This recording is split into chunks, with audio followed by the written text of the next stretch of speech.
Hi guys, Thierry Rocks here. Today we're doing a little bit of a throwback style video to the early days of the channel. Today I'm going to do a games collection video and we are going to be focusing on my Nintendo GameCube collection because I've been getting into the Metal Gear Solid games recently, and I found out one of them was a GameCube exclusive. So it pretty much gave me a reason to hook the thing up again and start playing on it. So I've been slowly collecting for it, but unfortunately, like prices have like skyrocketed for GameCube games. So I don't plan on you know completing my collection like straight away. It's gonna like take a while, but I wanted to show you the ones that I do have and just like give a bit of commentary and my opinions on what I think of each one of them and everything. But yeah, the GameCube, I wasn't really a Nintendo kid growing up. I was a PS2 kid. I never even heard of the GameCube until obviously way after it was discontinued. I did get a Wii shortly after I had a PS2, and then I got a PS3 for Christmas, and so on. But yeah, I decided to get a GameCube mostly to play Smash Bros. To be honest with you, but I did, there were like several exclusive games that I wanted to get for it that still haven't been, put on modern consoles. A lot of them, to this day are like stuck on the GameCube unless you get like the Dolphin emulator, which I don't really know how that works. But yeah, a lot of them they're not available on Switch or anything like that. But yeah, I'm just gonna run through them and give a little bit of my thoughts on each games. And yeah, maybe I'll do some of my other game collections. I'm not gonna do a PS2 collection video though because I have like probably up to like between 50 and 100 games for the thing. Both from my childhood and my teen years up to today. So yeah, I don't have that many GameCube games due to the prices, but I've slowly been getting there. So yeah, the first one I'm gonna do it in alphabetical order. First one we have here is Bloody Roar Primal Fury. I love 3D one-on-one fighting games, so you know decided to get this one. I haven't played any of the other Bloody Roars, but apparently apparently this is like an enhanced version of Bloody Roar 3 on PS2. And there's also an Xbox version called Bloody Roar Extreme.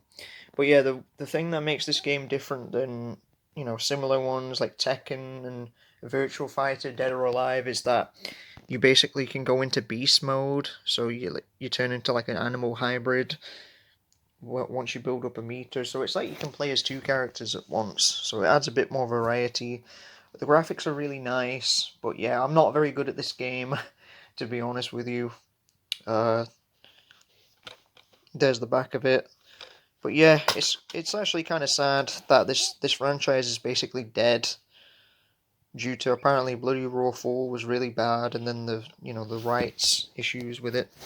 And yeah, obviously the classic tiny disc, which is like very cute. The tiny GameCube discs. Look how small that thing is. But unfortunately, it's a big reason it didn't sell well because it didn't have a DVD player or a CD player on it, which was kind of a baffling choice at the time. But yeah, so that's the first one. Probably one of my most favorite games on the GameCube, F-Zero GX. Without a doubt, this is the GameCube game that I played the most, and I still haven't managed to like unlock all the characters and finish all the Grand Prix Cups. But yeah, F-Zero GX, another franchise that unfortunately it's kind of dead. I mean, a couple of years ago they put out that 99 game on the Switch, but yeah, they haven't done an original game since this one and one of the GBA games. But yeah, F-Zero GX, amazing graphics, runs extremely well for a 2003 game. I think it's also, it might be like the fastest racing game ever made. But yeah, Captain Falcon, who is more famous for being in Smash Bros. Than his own game. I would say my main is probably Sonic Phantom, the skeleton. I like Astro Robin as well, and Deep Claw, Octoman. Nice blue disc there. Unfortunately, I don't think I'm ever going to find a F-Zero AX arcade machine because they're so rare and, 20 years ago now. So I don't think I'm going to be able to unlock a lot of the secret characters because story mode as well. I never got past mission 3. It was just painfully difficult. So I just stick to the Grand Prix, you know. So yeah, great game. You can also make your own machines as well with custom parts if you have enough blocks of space on your memory card. Next is a multi-platform game, Minority Report Everybody Runs. Kind of a standard, beat 'em up game, which kind of defeats the purpose of the movie because, like, the plot of the film was that, like, the main character, who Tom Cruise isn't in this game. They probably couldn't get the rights to use his likeness. But yeah, he's falsely accused of murder because of the pre-crime unit have the ability to, like, see crimes before they happen. But in this game, you're basically spent the whole time shooting and beating the shit out of people. So you're basically being a complete menace. But you're considered, the good guy. Also, it's got a music video from obscure new metal band and progressive rock band, the Apex Theory, A Possibly. That's a great song. But yeah, this game, it's alright. I mean, like, I like, movie license games are kind of mixed. They have a bad rep. But it's a decent game, but it's a lot. I never finished it because, like, I mostly put cheat codes in. I think most people who had this, because it's mostly known for the ragdoll physics. Like, enemies, you can chuck them out of windows, and you can pick them up and throw them, and they'll just like flop around like ragdolls, just limbless. It's absolutely hilarious. But yeah, if it's on PS2 and Xbox as well, and you know, it's just really fun for that. Just turn the cheats on and have a blast. Going back to the exclusives, Metroid Prime. Now, this one, I got it because it's considered one of those, like, essential games on the GameCube.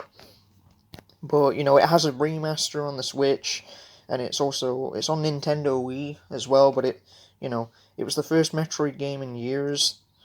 It's the first ever, like, 3D Metroid game.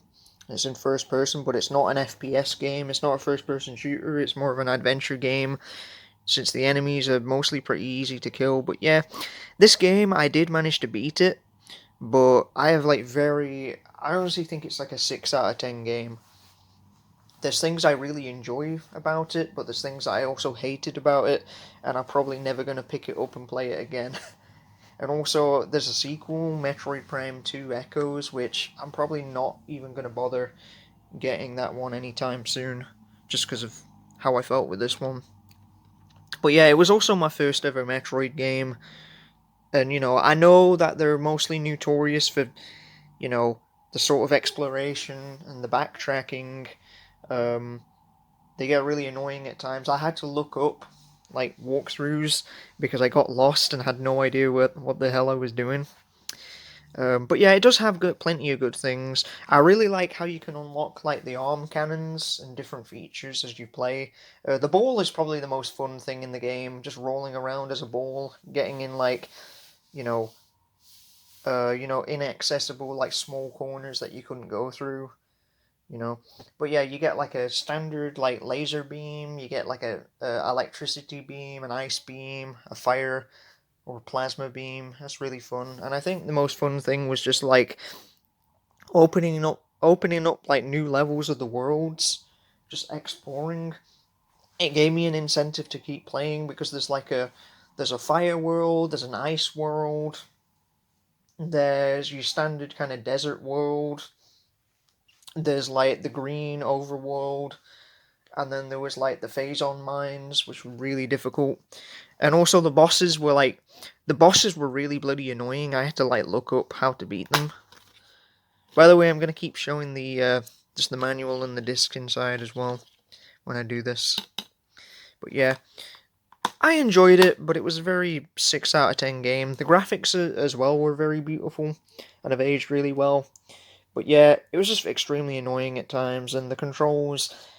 I hate the fact that it's like the camera controls. You have to basically you have to hold down the trigger to hold the arm cannon and then look around. Like you can't use you know you can't use the yellow like analog stick to look around like games have done ever since. So it's a bit dated that. And also the first person like platforming got really bloody annoying. I can't even count how many times I just fell off a platform and had to climb all the way back up to the top. Metroid Prime, it's okay, but it was very annoying. One of my favorite games on the console. Also, this might be the most expensive game I've ever bought because, yeah, well, I'll get into that later. Metal Gear Solid: The Twin Snakes, a remake of the classic PlayStation 1 original. This game's very divisive in the fan base. It's considered like, it's too easy, or like the cutscenes were too over the top and didn't fit. But you know what? All those reasons are pretty much why I prefer it. I like the more updated PS2 graphics, and the controls are like, they take from they're more like they use like the Metal Gear Solid 2 mechanics, which I much prefer. The original PlayStation 1, it's legendary, but it's also very frustrating at times and, pixelated with the limitations. So I much prefer this one. And yeah, the reason as well it was so expensive was because basically I bought a copy that was in a fake case, and as a collector, I really wasn't happy about that. So I had to go buy a case and a manual separately, so a little bit more money was spent there. But it's all good now. It comes on 2 discs. Disc 1 is a nice sort of aqua blue, and disc 2 is like a nice orange. So yeah. And yeah, Silicon Knights and, the Eternal Darkness guys made it. Also, what was that game? Too Human on Xbox 360. But yeah, because of the developers, they're no longer around anymore, and all the Nintendo references in this version of the game, it's pretty much stuck on the GameCube probably forever. So it's never been put on any sort of like master collection. So yeah, you can only get it on GameCube. So you know. But yeah, I really enjoyed this version of the game. The only things, like, I didn't mind the cutscenes because, they were similar to MGS2 and 3 in tone, so it didn't really bother me. Um, but the only thing that I didn't like was the fact that they changed the music. Like, the original PlayStation, like, version, that music was, like, beautiful and, like, iconic. But yeah, the music in this one was just kind of bland and forgettable. But yeah, and I also don't like how in the codec messages, they keep the PlayStation like profiles of the characters when they should have like given them like 3D faces, like MGS2 had. So it was kind of lazy that was. But yeah, I still really enjoy this one, and I've replayed it multiple times to like unlock, the bandana and the stealth camo and things like that. So yeah, it's really cool. And also, I love the red cover on the PAL version more than the NTSC American version, which is just a 3D render. This one looks much nicer. Moving on, we've got another multi-platform game that is R Racing by Namco, also known as R Racing Revolution. A lot of people call this, I have a friend who called it Gran Turismo with boobs, because it actually has a storyline starring Rena over here, who's gorgeous, by the way. She's gorgeous. But yeah, it has an actual plot where she's an ambulance driver and she becomes a racer. And you know, you've got sort of like your manager who's like a bit of a drill sergeant who talks to you on the radio. You know, he berates you or he praises you depending on your play style. But yeah, the cutscenes are very similar to Namco's Ace Combat series, you know, the flight combat game series, um, where they're like, you know, they're like dialogue focused and have an actual point rather than just doing races. But yeah, it's very short, the main campaign. You can do challenges as well, but unfortunately you have to buy them with like credits in the game. You can't just like play them or unlock them normally, so that's a bit disappointing. The controls are like nice, and the graphics look like your typical sort of PS2 and GameCube era racing game. It's like a mix between arcadey and racing sim. It's like a good in between. The pressure system is also really fun. Like, if you get closer to your opponent in front of you, a meter will like fill up and they'll crack under the pressure, and sometimes they'll like go off the course and you can go in front of them. So that's really fun. That's the disc. It also comes with like a Pac-Man versus disc, which yeah, I don't have a Game Boy Advance or like a link cable, so it's basically useless, unfortunately. But yeah, if you have that, you can hook it up and play Pac-Man on a TV and on a Game Boy with friends. So yeah, that's cool. Pretty good racing game. I hope to get some more racing games on GameCube. Next one is Soul Calibur 2. Probably the greatest one-on-one fighting game on the console. I have it on PS2, but this boy right here, Link, being exclusive on it, was pretty much the reason that it sold the most. He was without a doubt the best exclusive, like, guest character. The PS2 had Heihachi. It was going to have Cloud, but basically the rights, you know, kind of fell through. So they put Heihachi there instead because, you know, Tekken is Namco, so it was much easier. And Xbox had Spawn because Todd McFarlane made the Necrid character, so just put Spawn in there because Xbox was like only a couple years old. It didn't really have like a flagship character yet. But yeah, this game, it's aged incredibly well. And it's one of those ones where, like, I have friends who just can't stand fighting games. They're like, ew, one-on-one fighting games? I hate that shit. But this one is, like, one that anybody can kind of pick up and play pretty easily, but it's very difficult to master and get good at. All the characters have their own, you know, weapon, and the graphics as well are also extremely nice. You know, they're beautiful. This was also my first GameCube game that I bought in with my console in 2018. I already had it on PS2, but I got it pretty much just for Link. And yeah, it's got like an adventure mode where you can unlock more things, costumes. But yeah, this game is a classic. Oh yeah, and unfortunately, like Link isn't in the HD version that would be on PS3 and Xbox 360. This one, Super Mario Sunshine. This is another one of those like essential uh, GameCube games. I haven't played it much, but you know, I never played Mario 64, so I don't have much of a connection to that one. But this one was, you know, really fun. Has a nice summery vibe to it. I really like the flood like hose like backpack thing, which you know, sprays water and you can use it as like a jetpack. Was a nice gimmick. There's the back of it. But yeah, I'm not really into like I'm not really interested in most of the Mario games. You know, I don't give a crap about Mario Party or, you know, Mario Kart Double Dash. I had that one, but I returned it because I disliked it. But in hindsight, I should have kept it because it seems a lot more expensive now. It's really difficult to open for some reason. Hold on a minute. There you go. But yeah, the case is purple, just like the GameCube itself. Although I have the black console. But yeah, this is a really good one. I think it's like the only 3D Mario platformer on GameCube. There's like a Wario World game and stuff, but you know, that one's really cool. Okay. Oh, they're in the wrong order. I'll put them in the right order. Sonic. Sorry, not Sonic. Star Fox Adventures. Yeah, I don't like this game.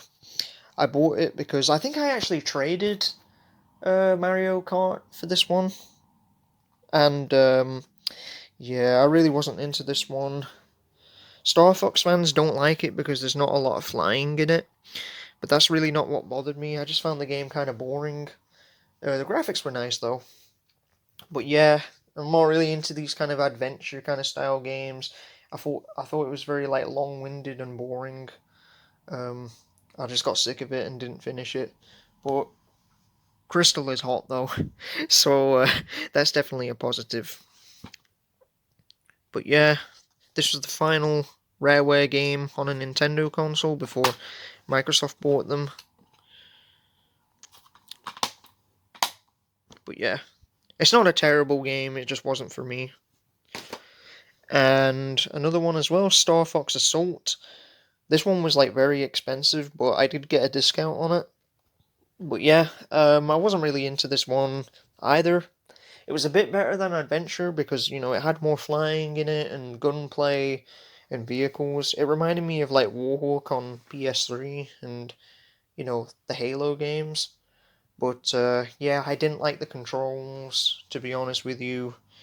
But it's only 10 missions long, so there is a chance like I might pick it up and finish it because it's not very long.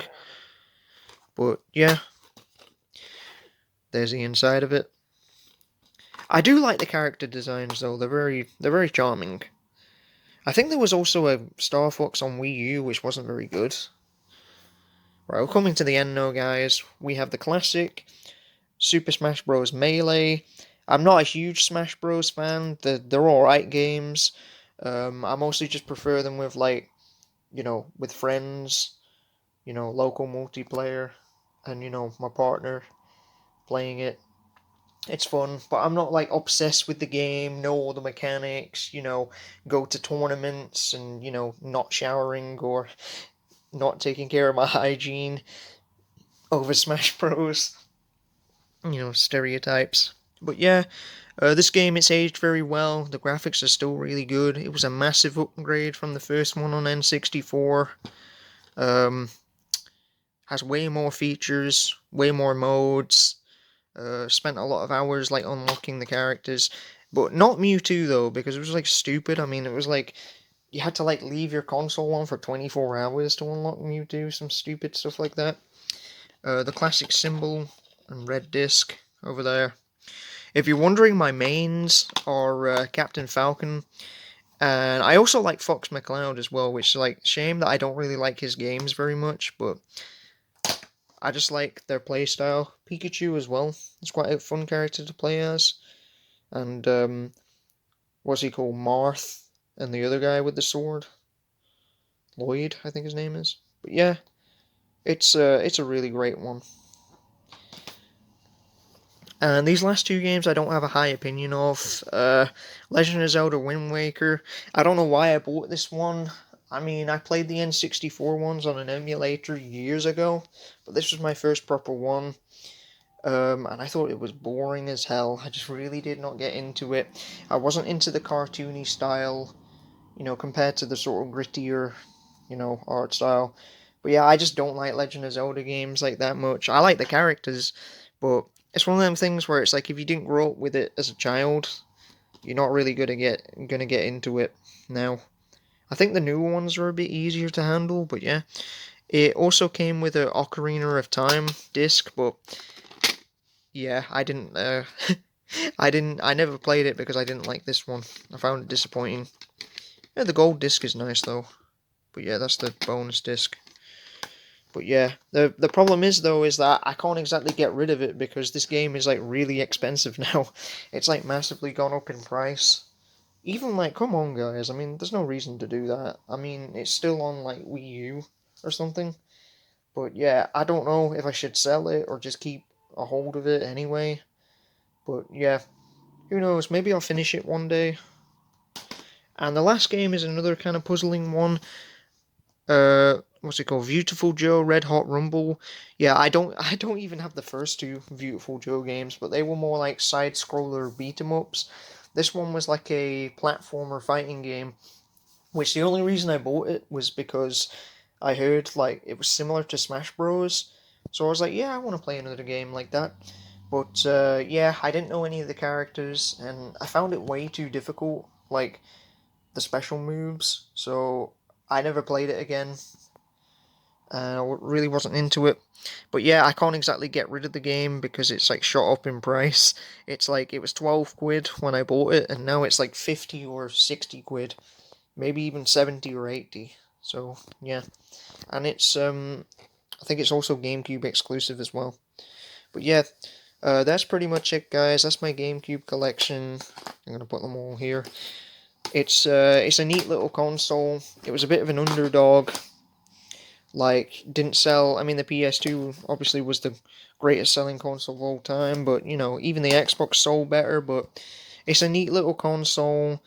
You know, it lets you play GBA games if you have the player and the disc. You can play them on your TV. The controller is actually surprisingly comfy, despite the different, you know, button layout. But yeah, I'm considering getting a few more games for it. Maybe like the exclusives like Geist and Piano 3 and such.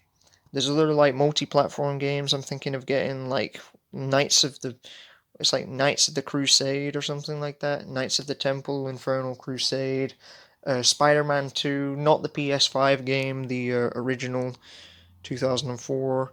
The Star Wars games I'm thinking of getting. Um, Also, some of the games like Metal Arms glitch in the system. But yeah, thanks for watching, guys. Let me know if you enjoyed it.